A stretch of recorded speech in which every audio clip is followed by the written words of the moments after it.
Assalamualaikum warahmatullahi wabarakatuh. Teman-teman mitra Auliasoft dimanapun berada, selamat berjumpa lagi dengan channel kami. Pada kesempatan kali ini saya akan mereviewkan aplikasi Koperasi Desa Merah Putih yang sudah mulai dijalankan di tahun 2025 ini di beberapa desa yang sudah mulai mengaktifkan atau mulai membentuk koperasi merah putih.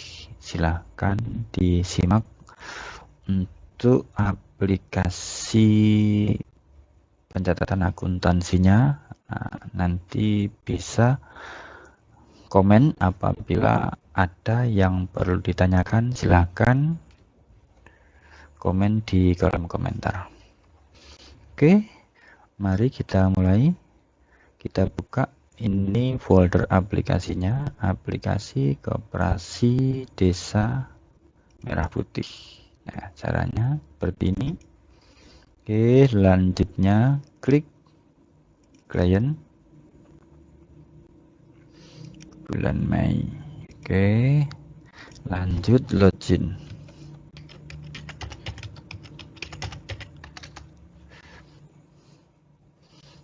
Oke, setelah login seperti inilah untuk tampilan Koperasi Desa Merah Putih Auliasoft.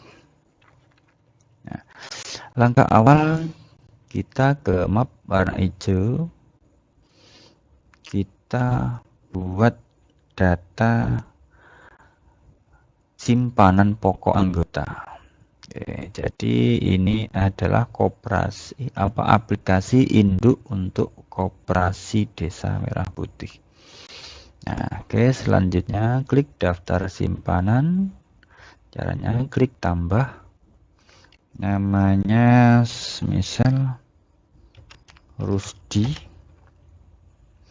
tempat tanggal lahir Surabaya 12/09/1980. Nah, untuk alamatnya RT 01 RW 20 misalkan. Nomor kontak, kecamatan,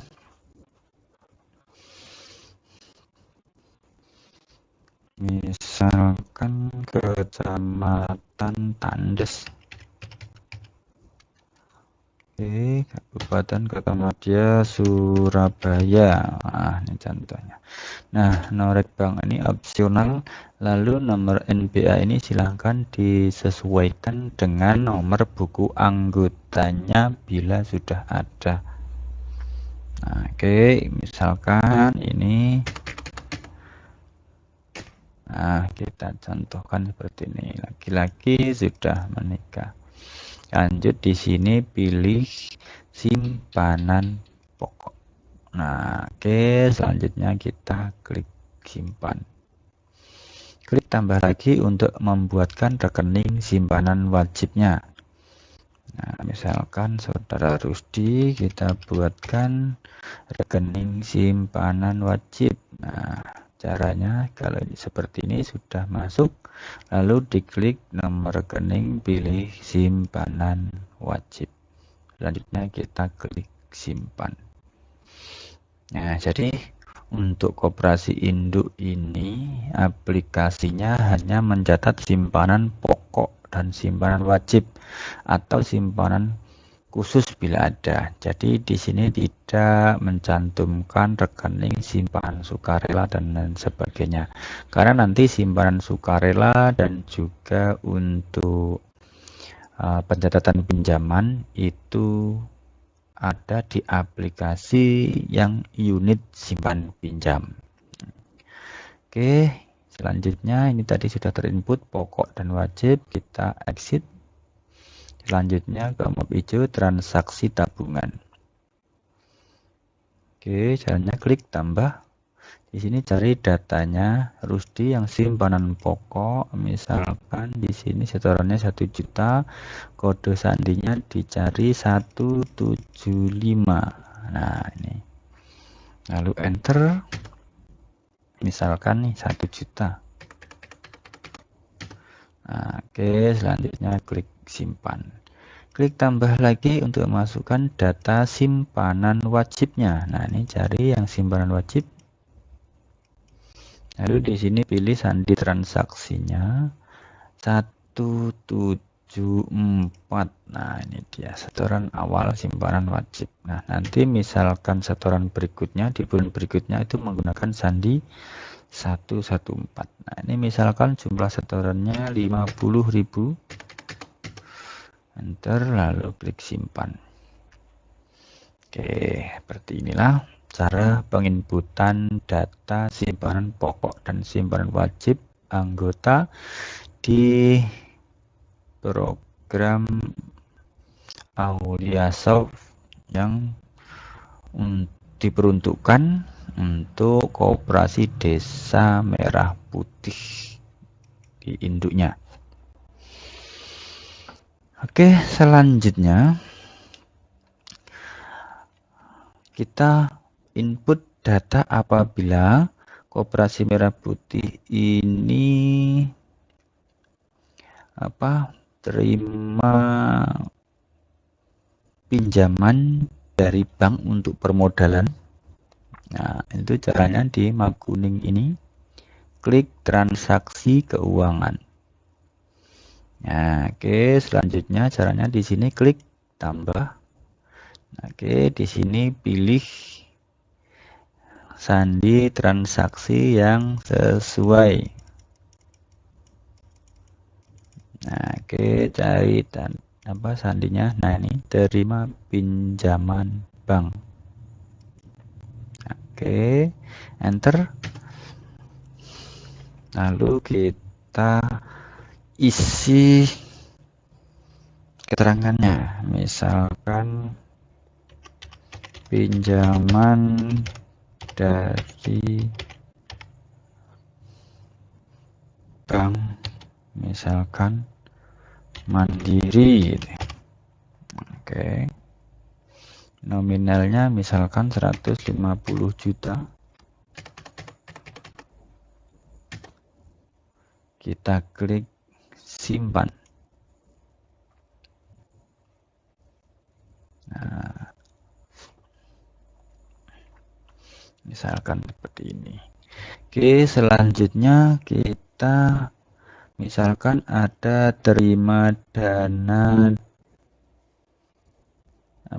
dari dana desa APBD. Caranya gimana? Caranya sama di sini, klik tambah, lalu di sini pilih penerimaan penyertaan dana desa APBD.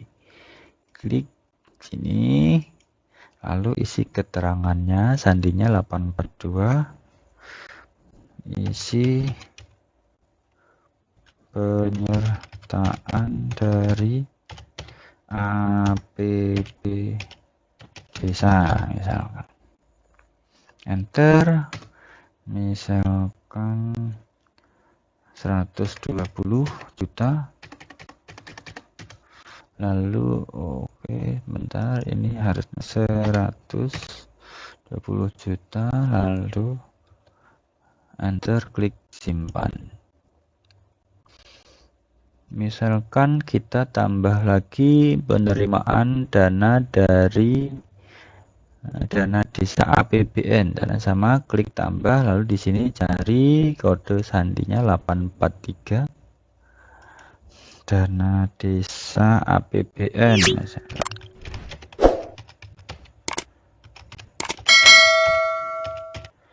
Oke, misalkan 250 juta.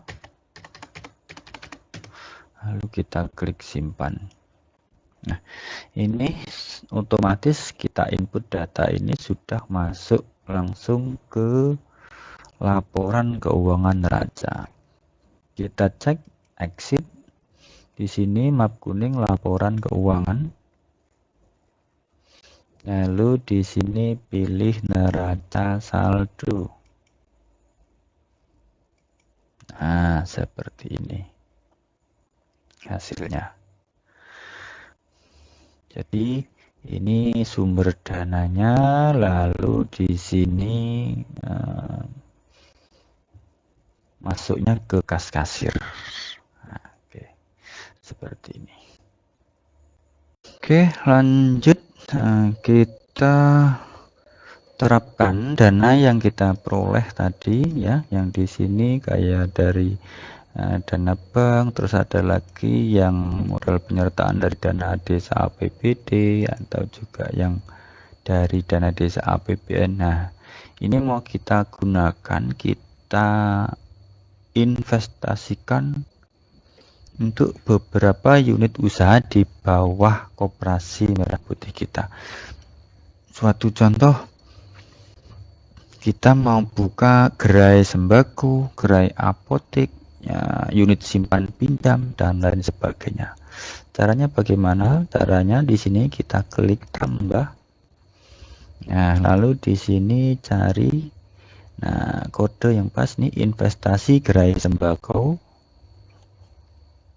Enter, lalu isi keterangannya,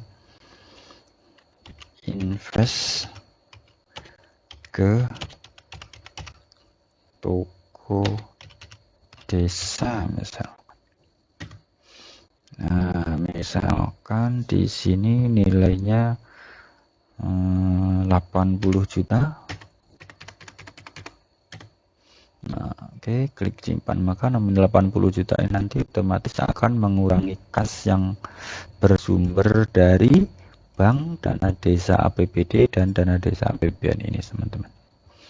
Selanjutnya kita coba lagi contohkan invest ke gerai apotek. Caranya klik tambah, lalu di sini cari investasi apotek desa. Nah, isi keterangannya, invest ke apotek desa. Misalkan 58 juta. Lalu kita klik simpan. Nah, ini misalkan ada pertanyaan, Pak, itu posisi kolom debit kreditnya apa nggak perlu diisi? Maka di sini jawabannya tidak perlu diisi. Nanti ketika kita klik simpan, dia akan muncul secara otomatis posisi debit dan kreditnya. Kita contohkan klik simpan. Nah, ini otomatis di sini investasi apotek desa dan di sini yang berkurang adalah kas kasirnya. Lalu kita coba untuk investasi ke unit simpan pinjam. Klik tambah, kita pilih unit usaha simpan pinjam. Nah, oke. Enter, isi keterangannya, invest unit simpan pinjam desa. Nah, oke, di sini misalkan 65 juta. Kita klik simpan. Kita tambah satu lagi, contohnya kita misalkan invest ke unit usaha Cold Store X ya. Cold Store X itu biasanya ada di desa, di unit usaha, misalkan unit usaha kooperasinya ada menerapkan gerai Cold Store X. Nah, oke, klik. Nah, lalu di sini keterangannya, enter, invest ke gerai Cold Store X. Misalkan nominalnya 35 juta. Lalu klik simpan. Oke. Nah, Selanjutnya, apabila dari masing-masing gerai ini ada mengeluarkan biaya untuk biaya operasional ya, misalkan, itu bagaimana cara menginputnya di aplikasi induk ini? Nah, di sini juga tempatnya tetap klik tambah di sini. Lalu cari di sini keterangannya yang sandi biaya. Nah, di sini ya ada sudah biaya gerai sembako. Misalkan kalau gerai sembako contohnya beli perlengkapan komputer misalkan.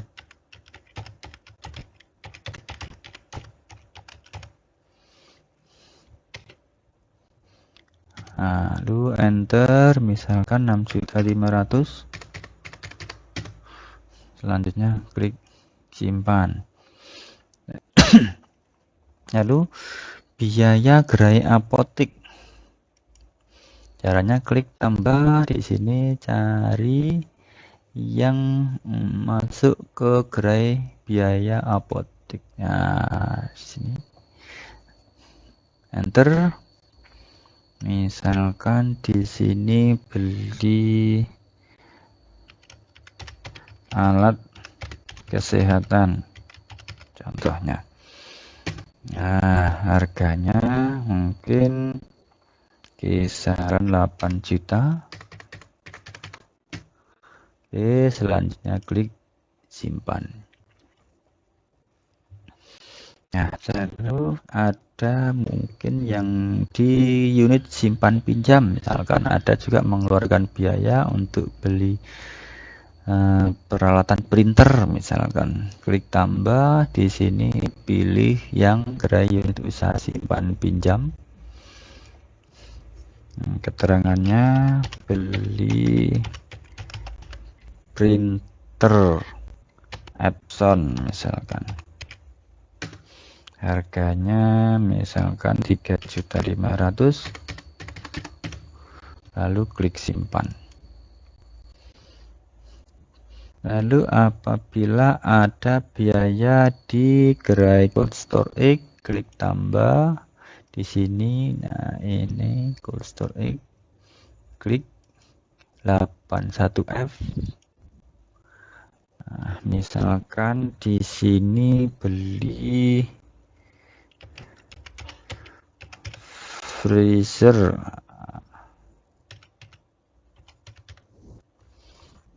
Misalkan harganya 3 juta. Lalu kita klik simpan. Nah, seperti ini teman-teman. Apabila nanti ada biaya lain yang dikeluarkan, tinggal di sini cari datanya atau sandi transaksinya yang sesuai dengan kebutuhannya. Apabila nanti memang ada untuk bantuan sosial desa, nah maka nanti tinggal disesuaikan seperti ini. Lalu apabila dari masing-masing gerai itu di setiap akhir bulan mendapatkan keuntungan atau laba, bagaimana cara memasukkannya? Nah, kita lanjut di sini.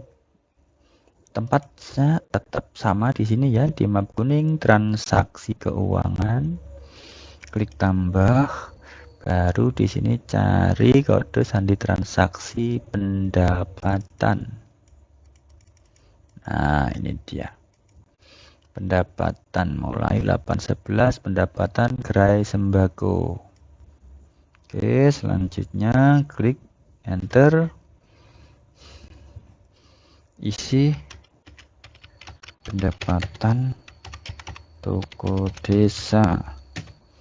Nah, misalkan pendapatannya itu bulan ini 1.500.000 contohnya.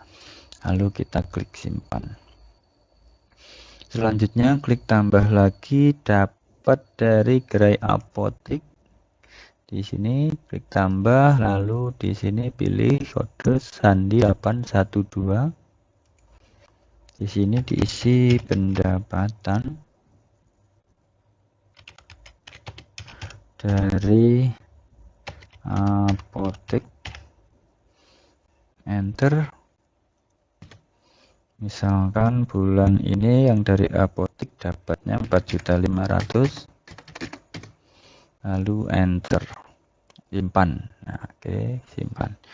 Lalu untuk yang unit usaha simpan pinjam, tambah lagi. Di sini pilih pendapatan gerai unit usaha simpan pinjam.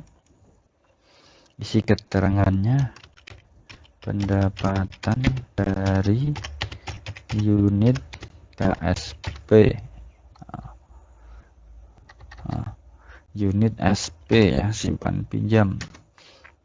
Oke, misalkan dapat yang dari unit simpan pinjam 5 juta, lalu klik simpan. Selanjutnya yang pendapatan dari gerai Cool Store klik tambah di sini. Nah, ini dia pendapatannya. Lalu diisi keterangannya dari Cool Store misalkan 2.300.000, lalu klik simpan. Nah, seperti ini. Setelah kita input semuanya, di sini kita akan cek di laporan neracanya, klik exit, lalu ke map kuning, laporan keuangan. Nah, di sini neraca saldo, klik preview. Nah, seperti ini tampilannya. Jadi teman-teman sudah tidak perlu lagi membuat data laporan neraca, laba rugi dan sebagainya.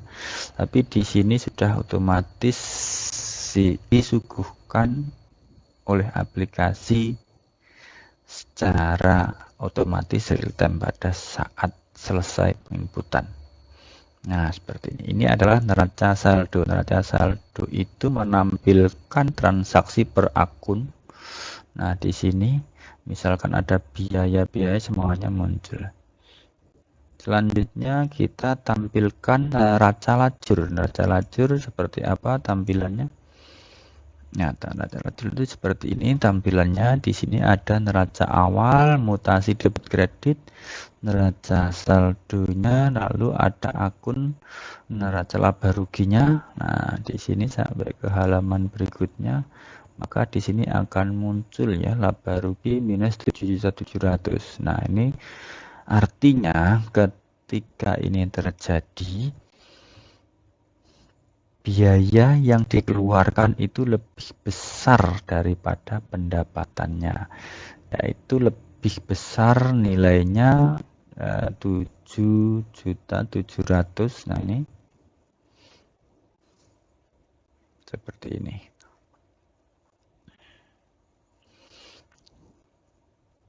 Oke, maka di sini akan muncul neraca debit kreditnya, saldo akhirnya di sini muncul. Oke, selanjutnya kita buka neraca detail. Nah, neraca detail ini menampilkan tahun sekarang dan perbandingan tahun sekarang dan tahun lalu.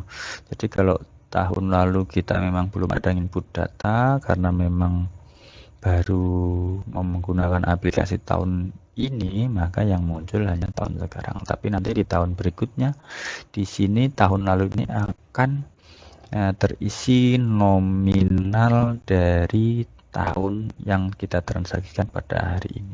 Seperti itu. Ini pasifa dan aktifanya. Nah, oke, kita ke halaman berikutnya. Maka muncul seperti ini. Aktiva totalnya adalah 513.350 dan pasifanya juga 513.350. Oke, selanjutnya exit. Kita cek ke laba rugi tahunan. Nah, seperti ini. Kalau laba rugi tahunan, maka di sini akan munculkan perbandingan tahun sekarang dan tahun lalu.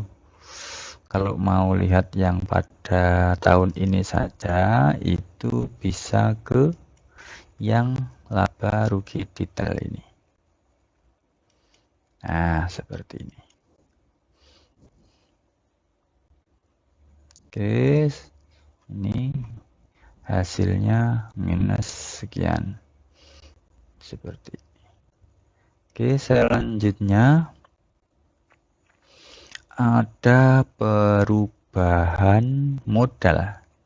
Nah, oke, perubahan modal ini apabila memang ada modal yang berkurang dikarenakan ada biaya yang dikeluarkan lebih besar dari pendapatan tadi.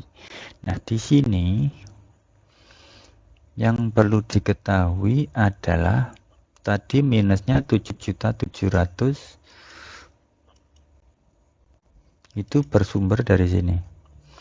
Jadi pendapatan itu dari mulai ini 1.500.000 sampai ke pendapatan Grey Gold Store ini dikurangi dengan biaya. Nah, 7.700.000 lalu dikurangi dari modal yang 1 juta simpanan pokok dan simpanan wajib 50.000. Maka perubahan modalnya yang di sini tadi menjadi bukan minus 7.700.000 tapi minus 6.650 karena memang di sini jumlah modalnya itu adalah 1.050.000 plus yang dari pendapatan tadi. Nah, makanya di sini minusnya otomatis yang tadinya 7.700.000 karena ada pasokan dari modal simpanan pokok dan simpanan wajib tadi menutupi, maka berkurang nilainya sekian. Seperti ini. Inilah nanti yang harus di print setiap hari atau mungkin seminggu sekali atau 1 bulan sekali diperuntukkan untuk laporan ke bagian pengawas atau memang dilaporkan kepada pihak yang berkepentingan. Selanjutnya neraca saldo tahunan, neraca rajur tahunan. Nah, ini neraca saldo tahunan ini apabila sudah berjalan beberapa bulan, misalkan ini bulan 5 dan sudah ada input data dari bulan 1, maka di sini nanti semuanya akan muncul data transaksinya dari tanggal bulan 1 sampai bulan sekarang. Seperti itu. Karena ini memang baru kita transaksi pada bulan ini, maka yang bulan lalu juga tidak muncul. Selanjutnya di sini neraca lajur tahunan itu juga sama. Jadi mengulas dari mulai awal tahun sampai tanggal bulan berjalan. Seperti ini. Selanjutnya laporan arus keuangan. Nah, ini adalah untuk menampilkan cash flow-nya. Proses data arus kas harian. Ya, maka di sini langsung bisa kita munculkan. Nah, ini totalnya ada dana keluar dan dana masuk. Maka di sini otomatis akan memunculkan saldo akhir kasnya.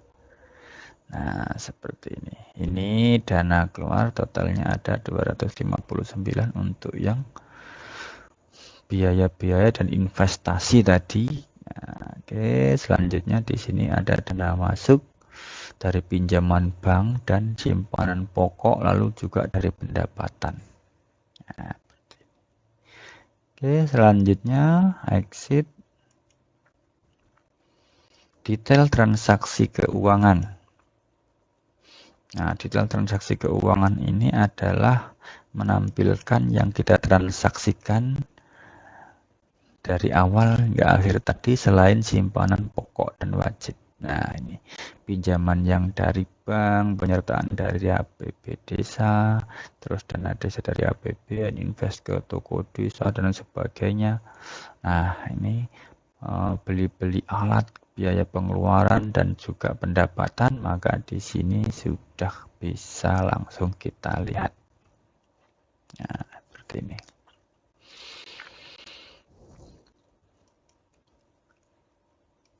Oke, selanjutnya jurnal harian. Jurnal harian ini juga menampilkan data transaksi keseluruhan. Jadi dari mulai simpanan, pokok, wajib, dan transaksi keuangan tadi semuanya akan muncul keseluruhan di sini. Nah, ini dia. Jadi nanti kalau transaksinya banyak, dia akan muncul dalam beberapa halaman gitu.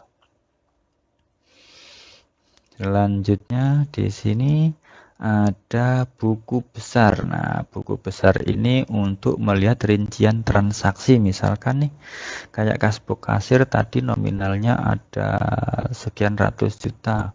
Itu sumbernya dari mana saja dan dikeluarkan ke mana saja. Maka bisa dilihat di buku besarnya ini. Nah, ini buku besar neraca. Lalu di sini pilih kasir. Nah, ini kalau memang mau ditampilkan per hari ini, berarti 0505, lalu klik Mei, lalu klik bulanan. Nah, seperti ini. Jadi, total kas kita yang dari awalnya 0, itu awal periode, yang sehingganya sampai akhirnya data kasnya real masih ada 275.350.000 rupiah. Nah, seperti ini. Oke, seperti itu. Dan nanti apabila membutuhkan laporan tribulanan juga nanti bisa langsung ditampilkan di sini kalau memang ada transaksinya. Nah, ini karena memang di sini masih belum kita setting, maka di sini juga masih belum bisa muncul. Nah, ini. Intinya seperti itu. Oke, seperti itu saja dari awal hingga akhir. Barangkali ada hal yang kurang berkenan atau kurang jelas penyampaian saya. Saya mohon maaf yang sebesar-besarnya. Semoga bermanfaat dan silahkan dipraktekkan. Assalamualaikum warahmatullahi wabarakatuh.